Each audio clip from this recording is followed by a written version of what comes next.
इंदौर शहर में झूला रेस्टोरेंट ने भले ही लोगों के बीच खासा आकर्षण पैदा किया हो, लेकिन अब यह अनोखा रेस्टोरेंट को लेकर हाईकोर्ट में याचिका लगाई गई है। रेस्टोरेंट के संचालन और सुरक्षा मानकों को लेकर हाईकोर्ट में एक जनहित याचिका में शराब और मांसाहार परोसने को लेकर गंभीर आपत्तियां जताई गई। हाईकोर्ट में दायर जनहित याचिका में आरोप लगाया गया कि इस झूला रेस्टोरेंट में ऊंचाई पर लटकने पर झूले पर बैठकर शराब और मांसाहारी भोजन परोसा जा रहा है।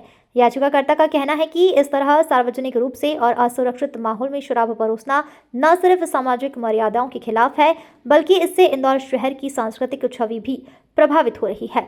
याचिकाकर्ता अतीत रघुवंशी ने सुरक्षा मानकों को लेकर भी कड़ा ऐतराज जताया है। उनका आरोप है कि झूले की तकनीकी सुरक्षा में गंभीर खामियां हैं, जिससे यहां आने वाले लोग, खासकर बच्चों की जान को बड़ा खतरा हो सकता है। याचिका में यह भी कहा गया है कि बिना किसी ठोस सुरक्षा ऑडिट और आवश्यक अनुमति के किस तरह का एडवेंचर डाइनिंग लोगों की जान से खिलवाड़ है।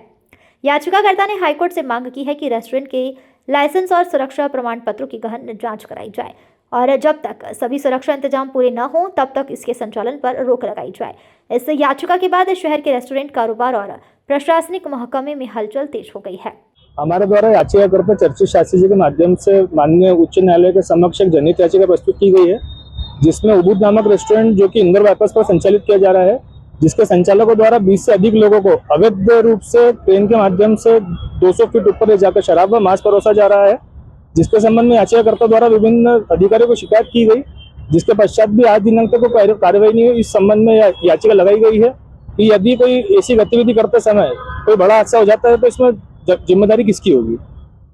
कब लगाई गई है याचिका? हमारे द्वारा यह याचिका 24 जनवरी को लगाई गई है। इसमें जब भी माननीय न्यायालय द्वारा निर्देशित किया जाएगा उस समय पर सुनवाई होगी। साथ ही हमारे द्वारा माननीय न्यायालय से प्रमुख रूप से मांगे यह है कि तत्काल रूप से जो अवैध गतिविधि ट्रेन के द्वारा संचालित की जा रही है, इसे तो तत्काल रूप से बंद कराया जाए, साथ ही संबंधित अधिकारियों को जवाबदेही तय हो। पहले निगम ने भी इसकी अनुमति नहीं दी थी कि पहले कलेक्टर कार्यालय से अनुमति लेके आए, लेकिन फिर बाद में अनुमति भी दोनों जगह से मिल गई, निगम से भी और कलेक्टर कार्यालय से भी।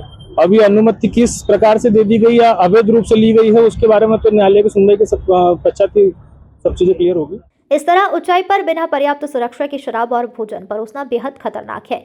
यह न सिर्फ नियमों का उल्लंघन है, बल्कि आम लोगों की जान के साथ खिलवाड़ भी है। हमने कोर्ट से मांग की है कि इसकी पूरी जांच हो और सुरक्षा सुनिश्चित होने तक इसे बंद किया जाए।